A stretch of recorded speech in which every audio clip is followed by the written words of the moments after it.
I would just say our passion, our conviction towards the live show, our records, you know, and what our records say, the emotions in our records, the honesty in the music, and just our overall level of just, we love music. You know, this is what we grew up doing. I've been in this band for over half my life, you know, and it's like, this is all I know. This is all I do. This is what I do. I don't see myself doing anything else, you know, so that's why I'm still here. When we first started Papa Roach, I was 16 years old, you know what I'm saying? So it was just like, I just wanted to get out and play music and get loud and chase chicks and have fun and get wild. And now, I mean, 20 years later, shoot, my goals now, I want to continue what we're doing right now. It's playing these big festivals. It's playing these clubs. It's playing, you know, going in. We own our own recording studio. You know, go back in and record another record that's inspiring to us. You know, make music that moves us, because we believe if we're excited about it, our fans are going to be excited about it. And so I'd really just say, you know, keep on the path that we're on, and, you know, as we get older, more and more bands keep breaking up or falling to the side, will eventually become that band that's the soundtrack to people's lives. Oh, when I first started, I was a terrible vocalist. You know, it was all about screaming and getting weird, you know. And now it's more about screaming, but it's also about that melody, you know, and that lyric and that tone. And, you know, I still scream, you know, I still get loud, but my approach is a lot different. Melodically, I'm always trying to push myself into new territory and try new things as a vocalist. And, you know, also on this new record, though, I reached back into some of that old school style and brought back some of the rap in some of the songs. And so I think that's I think a very important element of our band. You know, it's kind of what created our identity early in our career, and so to bring it kind of back in some of the new sound is, I think it's fresh. I think the old school fans really like that, and it's inspiring to me again.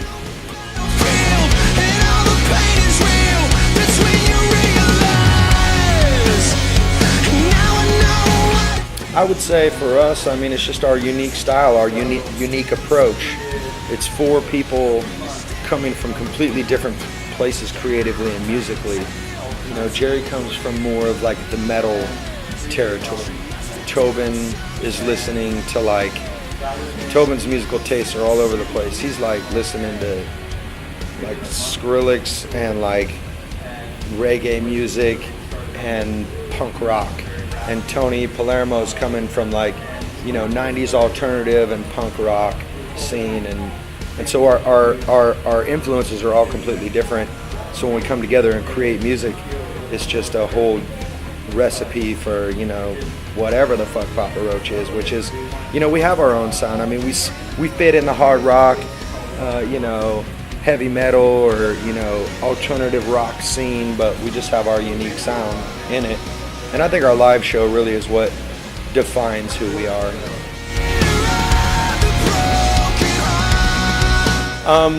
Favorite songs from this record, I would have to say Give Me Back My Life, just for that raw, just heavy, big riff, coupled with where I'm coming from lyrically on that song.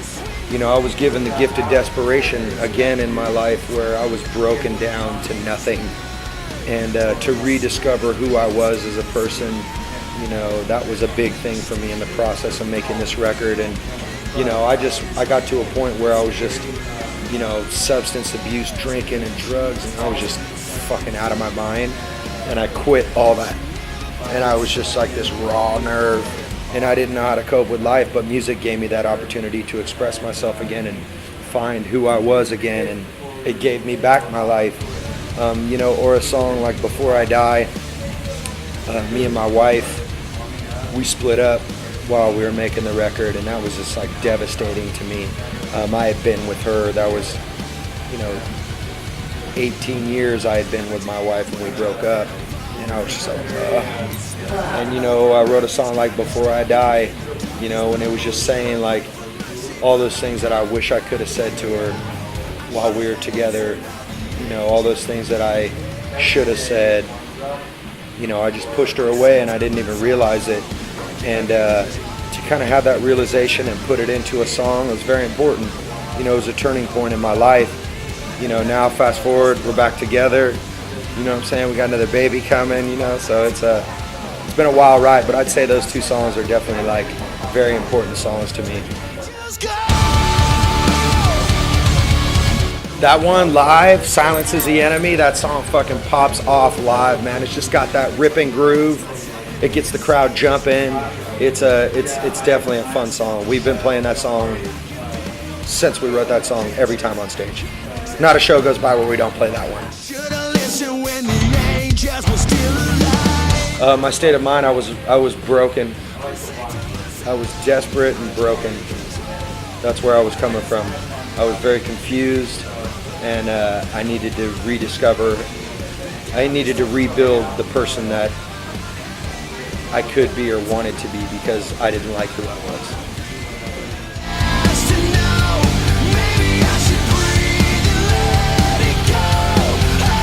Before I Die, to write that song was just like, I was gutted, man.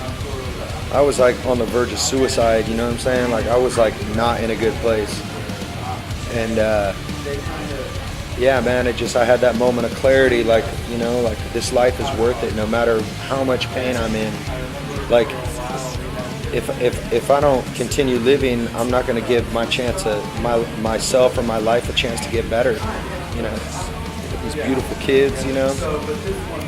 It was a very dark place, you know. It was very dark, but you know, I think through my spirituality, my connection with the man upstairs, and this music with Papa Roach, that's what brought me back to life, you know, straight up.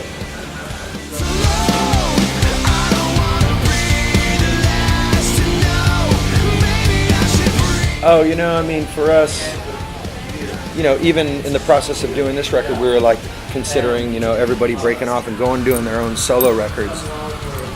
And it didn't feel right. It just that conversation doesn't feel right now. Not for us as a whole, you know. I feel that creatively, Papa Roach, we can explore anything we want to, you know. I mean, it's like you listen to our records, there's songs like, you know, Leader of the Broken Hearts, and then there's songs like Where Did the Angels Go? You know, one of them is like got this full like alternative, you know, big epic chorus with this like electronic verse type thing, and then there's Where Did the Angels Go, which is double kick metal assault, you know. And so for us, it's just all about being able to do whatever we want to do in Papa Roach. Really, that's important to us.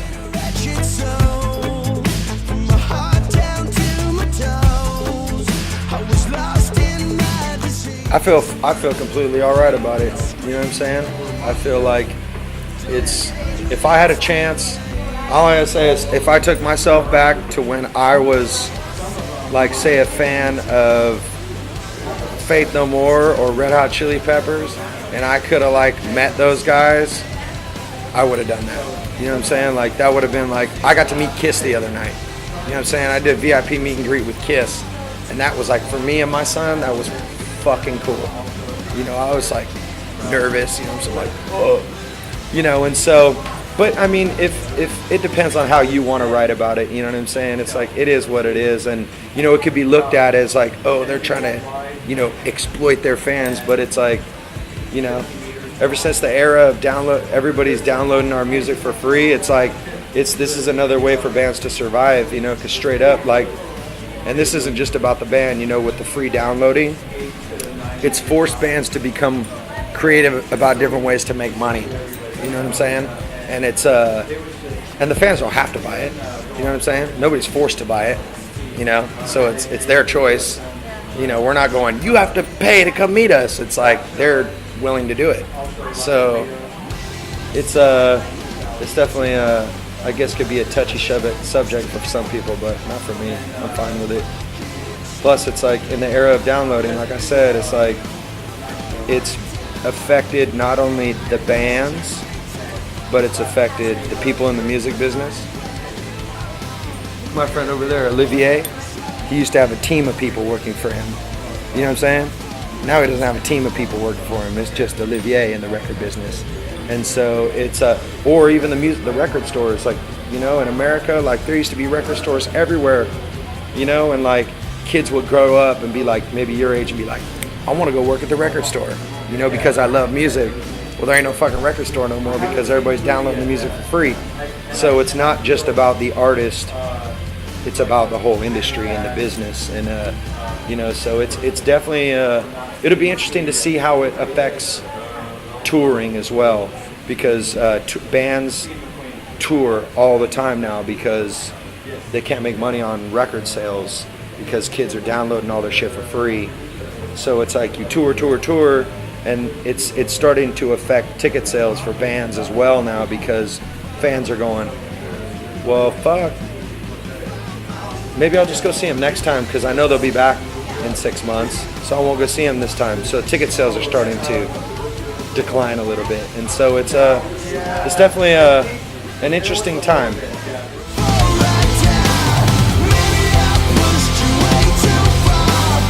I would say, you know, it's like for people to support the scene, it's like to support your bands that you like is go pay for a ticket, go see them live.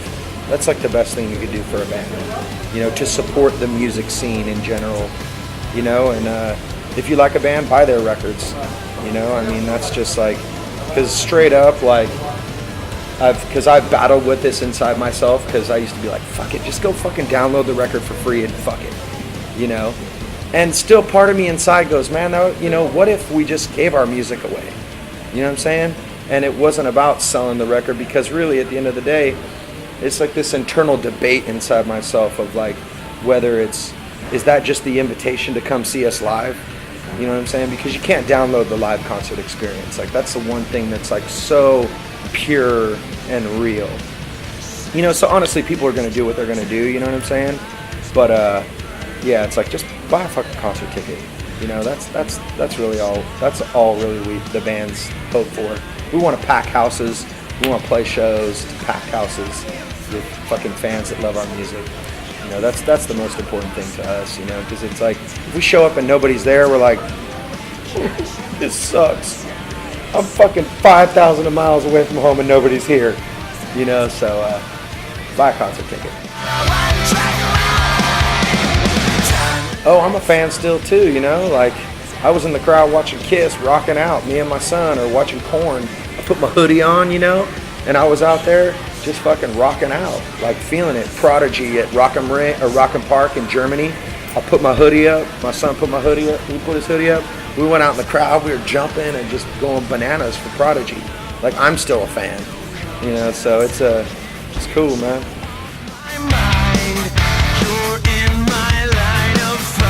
What have I learned about being in a band? That, for me to be able to do what I love, I learned this from David Bowie. You know, it's like, you're going to go out there in the great wide world and play rock and roll, and you're going to do it because you love it. And then it's going to become a business. You know what I'm saying? And then it's like, it becomes a business, and then you're like, well, how do you approach it after it becomes a business, you know? And David Bowie said he had to become a better businessman to become a better artist, because if you have your business affairs in order, you can focus on your art.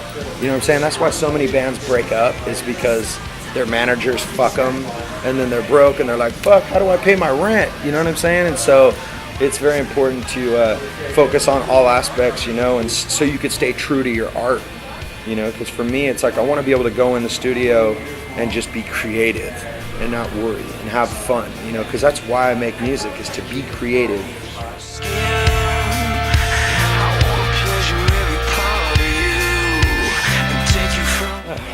If you want to get a better idea of who Papa Roach is, listen to Papa Roach. And about me, yeah, just read the lyrics, really, essentially. That's like a window inside my life, essentially, like, because especially this last record, you know, it's definitely about the tribulation and a lot of the pain and the realization, you know, so that's definitely a look into part of my life. Or watch this interview, because because I'm telling you the truth.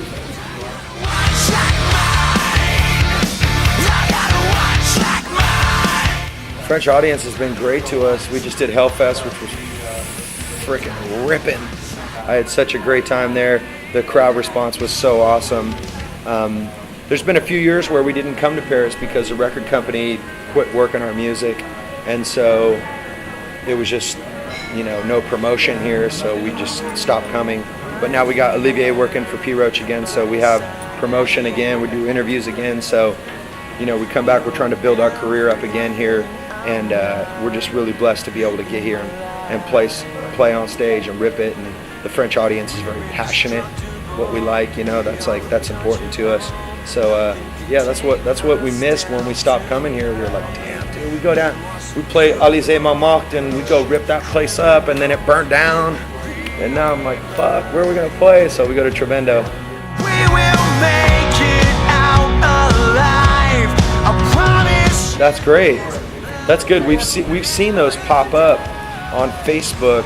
There's Mexico, there's Italy, there's Poland. We have one in the UK. It's like each country is like popping up and growing their own street team, which is, we love you guys. It's cool. That's really cool, man. That's like, to know that we have fans out there that are like spreading the word for us is fucking great. When I sing, future projects. We're going to go back to America. We're doing a tour through America with Shinedown called Carnival of Madness, which will be a 6-week tour across the United States. My wife is having another baby in September, so I'm gonna go take a little break for that. Then I'm gonna go back out on tour in Canada. Then we'll come back to Europe. We'll do another European tour in November, December. And then we're gonna pull the plug and start working on a new record. So I'm very excited about that. I can't wait to get creative again in the studio. That's always fun. I mean, I love touring, but it's also like creating a new sound, and I'm excited about this next one. We got plans. I promise you forever and my soul. Right now, our whole vibe and our whole goal is to go in. We're going to work with this guy named Kevin Churko. He's an up-and-coming producer in America, and our whole goal is to sonically reinvent who we are. Not musically reinvent who we are, but sonically. The way that our band sounds on recordings, that's the goal, is to come with a sound that's totally, completely unique and individual to Papa Roach. And so it's going to be exciting getting in there and just experimenting with the sonics of Papa Roach. Because I think stylistically we're on a really good path. I feel our fans like it, we like it, but sonically we want to redefine it. No matter what, I got your back. Oh yeah, most definitely. You know what I'm saying? Like that's why we're still here. You know, is because that's how we approach what we do. We don't act like we're the greatest thing on fucking earth and look at me, I'm amazing. That's not our approach. Other bands do that, and that shit gets tired. You know, so it's definitely, you know, we approach everything as a challenge. No, most definitely not. Most definitely. Because it's not in this world. You know what I'm saying? It'd be taken from you real quick, so you gotta fight for it. That's I think, that's been my experience.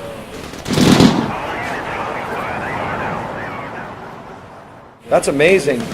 I never really intended that, but to meet so many people that have said that to me, I mean, you know how many people have said that to me? Like thousands. And that trips me out. Like, sometimes I wonder, like, you know, when you think about like your purpose on earth, like why am I here? Why am I doing this? Maybe that's it. You know, like maybe that's why I'm supposed to make music. You know, I think like on a spiritual level, like, what's my purpose, God? Like, what, you know, and maybe that's it, is to like make music to bring people together, to make them feel not alone. Like maybe that's my purpose. And, you know, I never really started thinking about it that way until like about a year ago. You know, I'm like, man, like music is powerful. Like I never realized like how powerful it can be. And you know, fuck, man, like if we inspire people to do good in their lives and to like change their lives and progress, like that's awesome. I feel like fully blessed. grateful. Yeah, that's like powerful stuff. Still swinging. Fans can follow us on Twitter and Instagram and Facebook. All those we're really heavily involved in the social networking and stuff like that. I love that. You know, it's like just after shows, I'll go on and do Q&As on Twitter. You know, with the fans, just to see like, oh, what song do you want to hear live, or you know, goofy questions. You know, people ask me some goofy stuff, and you know, but it's a fun way to connect with the fans out there. And we know that, you know, with youth, you know, my son, he loves Instagram. You know, he's all about that Instagram. You know, and so I know that that's how people are discovering music. I know that that's how people are connecting with people. And so to become part of that fabric has been fun. You know, I've really enjoyed it. I used to look at it and go, ugh, Facebook, waste of my time. And now it's a great way to keep our fans updated with what we're doing and connect with them, you know?